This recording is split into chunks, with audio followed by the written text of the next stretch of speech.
The morning began with Maxwell downstairs arguing with our son Max Jr. about finding a job. He wants our son to move out because he has been very disrespectful towards him. This feuding had been going on ever since our son got fired from his last job. When our son was in high school, a year and a half ago, we hired him to help at the office. Maxwell gave him a simple task of double-checking tax forms for errors. Max Jr. is brilliant with numbers just like his father, but he made one mistake, and it almost cost us our company. Our son is now in college and doing well, until he started dating our pastor's daughter, who is 2 years older. His grades are beginning to slip, and the disrespect has escalated. Maxwell and I object to this relationship. I more so because I do not trust or like Allison. I try not to talk badly about people, but Allison brings out the worst in me. Any woman who disrespects their boyfriend's mother gets no respect from me. I know her parents raised her better than that, because her father is Pastor Paul Monroe, and her mother is First Lady Joanne Monroe. Maxwell and I joined their church 17 years ago. We had been baptized in the church. I am a Sunday school teacher, and Maxwell is the choir director. We have been around Allison since she was knee-high. However, this girl makes me want to slap the taste out of her mouth and then slap it back in through her behind. Why are some preachers' children the worst? Every time I see her, I have to pray for her because she is one of a kind. The other day at church, I spoke to her, and she responded by rolling her eyes with a smirk grin on her face and a smart tail, "Hi." She needed to roll her eyes back into the forward position before I knocked her upside her big head. When I was her age, if an adult spoke to me, I had better answer with a polite smile or risk being popped in the mouth and my teeth knocked down my throat. The next time I tried to talk, I would have been talking from the back of my neck. Tonight has been one of the worst nights of my life. I had to say an extra prayer to God for forgiveness of my thoughts and actions. As a devoted Christian, I am trying to be obedient to God by doing the right things in life. However, tonight the devil was dancing around in my house. Maxwell and I attended a church meeting. Then from there we went to our church revival.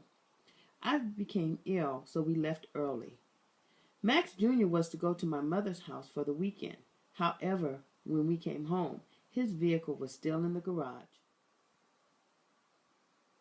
Maxwell and I entered into the darkened house. We heard a noise coming from the downstairs bathroom. As we got closer, the only light on in the house was the bathroom. Its door is wide open and hot steam filled the room. Through the glass shower door, I see Max Jr. and some girl having sex. His buttocks were facing towards me, with the girl pinned up against the wall. I hollered so loud you could have heard me in Timbuktu. Max Jr. jumped and slipped on the shower floor.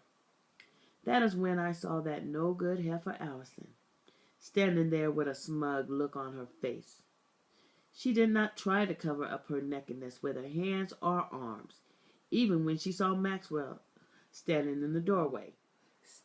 Stepped out of the shower and walked right past Maxwell, brushing her perky, water-dripping tits up against his chest as she walked out.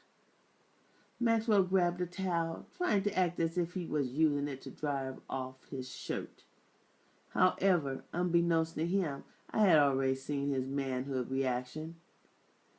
Allison walked her narrow behind into the guest room to retrieve her clothes. I followed her into the room. "What the heck?" I yelled and snatched her arm, turning her around to face me. I know I should have cursed her out and beat her behind. However, I no longer use such language and try to maintain composure in difficult situations. I could not even bring myself to curse this girl out.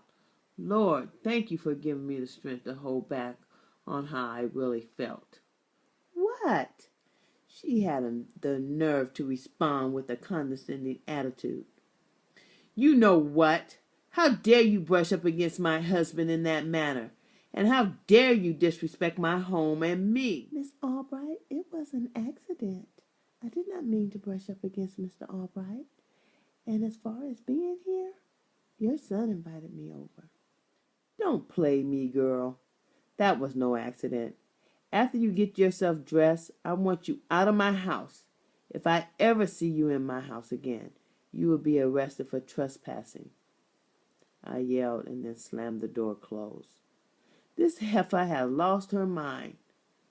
I went to deal with Maxwell, but he was too busy cursing out Max Jr. Then I saw my son ball up his and take a swing at his father. He missed when Maxwell ducked out of the way. I jumped between them, but did not see that Maxwell had drawn his fist to hit Max Jr. His fist went for the contact, and I was knocked out with a right hook to my left eye. Maxwell has never hit me in his life. Maxwell stayed by my side, apologizing with all his heart.